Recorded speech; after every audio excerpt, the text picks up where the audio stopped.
downtown Atlanta honored the men and women who work to keep the city and the state safe.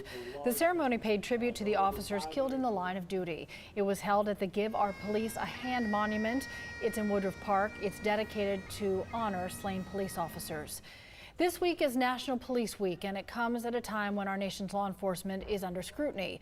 Stories about officer-involved shootings in which officers are portrayed in the public as the villain or the victim. This morning, USA Today released new numbers showing the number of officers dying each year has been steadily declining since the 1970s. 158 officers died last year, and that includes officers who died to illnesses related to the 9/11 terrorist attacks. That number could even be lower this year. Still, USA Today found that 10% of officers are assaulted every year.